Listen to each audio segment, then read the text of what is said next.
Wizards, Necromancer Extraordinaire. Welcome to the Wizard Manse. Greetings, adventurers and heroic champions of lands. It is I, Guldretz, Necromancer Extraordinaire, at your service. Welcome to the Wizard Manse, and this week we have a special... What's that, Nugget? What? Squidmar did a Hero Quest episode? Oh, there goes my views. Well, today on the Heroes... Well, I know, but, like, what are we going to do now? We already did our Heroes Quest episode. I mean, nothing else special that we got to cover right now. I don't think... Whoa, what's this? Is it a grail? Oh! Whoa! It's one of my Holy Grail games! Talisman 3rd edition from 1991! Wow! This is incomplete. Where are the miniatures? That's close enough, I guess. Everything else is there. Lord knows I have an abundance of minis I can use. And here we are behind the Dungeon Master screen. Look at this glorious cover. And if you remember the FAO Schwartz Toy Box range miniatures that I unboxed on my very first episode of the Wizard's Manse, you'll recognize this artwork from the Adventurers box. Ah, yes. And what about the missing miniatures? Remember these guys from my first episode? These would be perfect stand-ins for the miniatures for this game. Granted, I don't have a Minotaur, a Goblin yet, and they're not the exact miniatures because a lot of them are actually from Warhammer quests from 1995 or some of the Talisman expansions from 3rd edition, but it'll make do. FT0302, one of the FT boxes. I've got it just over the screen here. I could reach for it, but I digress. So yes, magical quest game, and it's an impressive game. So, as mentioned, this is incomplete. There are no miniatures, and I am missing one counter spell card from this set. And also, there's TalismanIsland.com. There's printouts and potential for getting figurines or replacements from printing, or if I recall as well, they have 3D files as well, or I'm sure you can find them online on Thingiverse or something like that. Some place where you can find 3D print models. I'm sure if you look, you'll find something. I might even print off another counterspell card to replace the missing one that I have here. The game's still totally playable. But yeah, I'll just have to have some sort of a marker when someone draws a counterspell and shuffle it back in. No, but it's still completely playable. I've got all the character cards still. We'll look at those in a minute. You got your markers for health and strength and craft, which is like magic, and said health already, I think. You have alignment markers, toad markers. Your character can get turned into a toad in this game. It's crazy, right? And it came with 3 books. Just a general advertisement guide of the cool chaos. Can never remember this. This is a specific chaos character. I can never remember his name off the top of my head. And you've got your mini painting guide, and of course the how to play rules with the cool shot of the Wizard's Tower on it. We'll look at the board here in a second. But yes, we have our cards here. So there is a mobile version, or rather a version you can download on the Android store, and I'm assuming you can also get it on the Apple store as well. Uberdemon's household is a largely iOS-free environment, so he has his druthers with Android.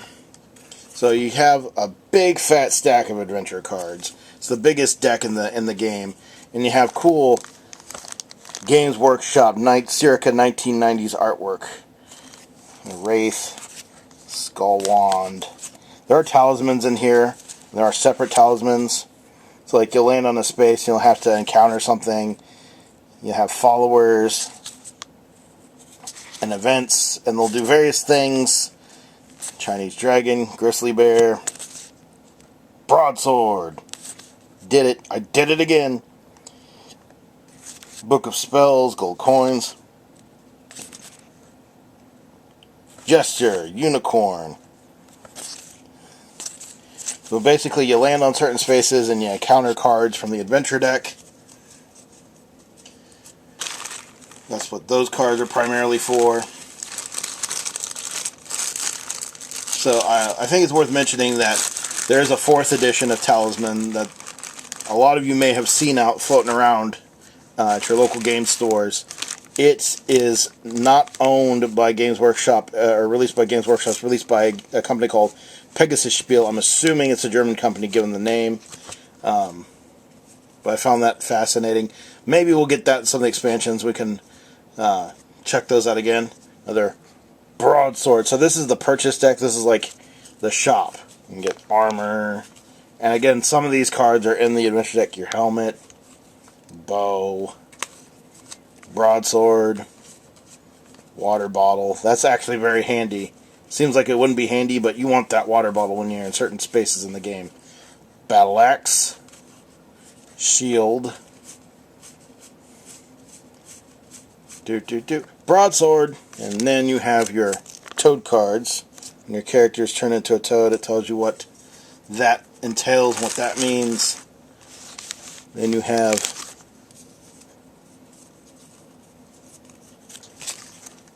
your talisman deck with all your talismans. And this deck is probably one of the most important decks in the game. That's the deck of tower cards. They go in the same order every time, and last the Crown of Command. That's the coveted item that you enter the Wizard's Tower to get to win the game. And you have to face each one of these one at a time as you go through to win the game. So basically, once you defeat that deck of cards, once you get to that point, and if you get through all of them, you defeat the game. And again, here's the spell cards. There's really something about the artwork from late 80s, early 90s Games Workshop games that really does it for me aesthetically. And it's just amazing.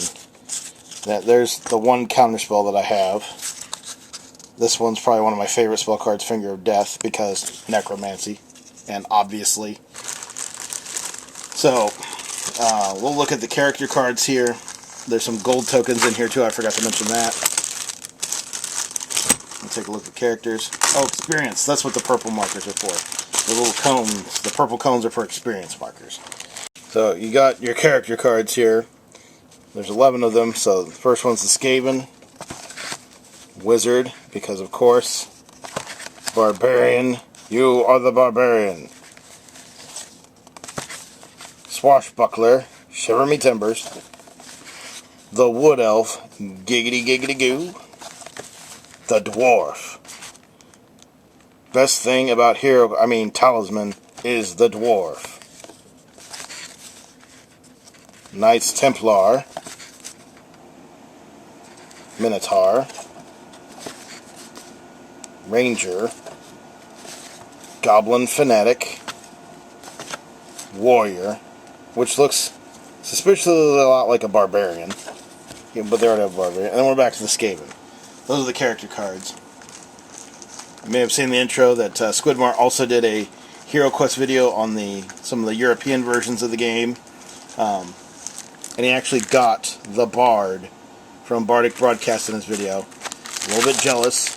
Not that I actually reached out to the Bard from my Hero Quest video, because I didn't, but, not a little jealous. I mean, you could have at least returned my emails, my calls, even though I don't have your number or your email. Just kidding, but it's a good video. Go give it a watch if you haven't yet. After you're done watching this video, of course. So, all that aside, we'll set up the board and we'll take a look here in a moment. And here is the board. Not as big as the current iteration of the game, if memory serves, but still the artwork on this board is by far my favorite Talisman board for the art. And that's why I wanted this specific edition, was because of this board. Because of the art on the Wizard's Tower. You got the bridge you cross to get into the inner region. So the way you play this game is there's essentially 3 regions. You've got the outer region on the very edge of the board. You've got the inner region in the center ring of the board.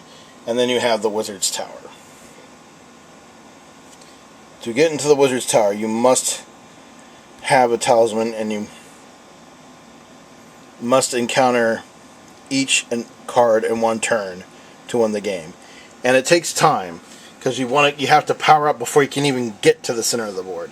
This is a game where you can't rush. You have to take your time and power up effectively and make strategic decisions. You can encounter other players on spaces and try to take their gear. So, like, say you need a talisman. Say you encounter a space with a player that has a talisman. You can challenge them, and if you win, you can take that talisman or any other gear that they have. Yeah, I just wanted to show this board. It's really cool. And kind of quickly explain the game. So, you power up, you cross the bridge, you get the talisman, you get to the center, you face the tower cards, you get the Crown of Command, and hopefully you win. Uberdemon has the Talisman game on his phone, and he's been playing with all controllers. I've been playing with him, and like, we're still playing that one game. Like, we still haven't made it and defeated the tower because it's challenging. And look at the dragon on the tavern. That's really cool. It's like this late 80s, early 90s Games Workshop art is just phenomenal. So yeah, that's pretty much it. Thank you for watching this episode of the Wizard Manse. Don't forget to subscribe, share, like, toll the bell for notifications, share, subscribe to Patreon, share, check me out on Twitch, share. Did I say share? And we'll catch you next time here on the Wizard's Manse.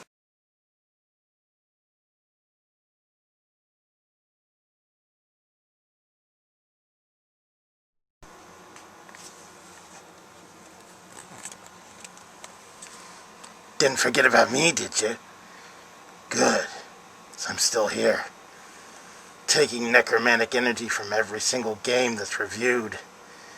Every piece of his nostalgia, of his collection, feeds me, feeds my soul. And also, Goldrats has a magical talisman, and I've possessed it so that it destroys his YouTube views.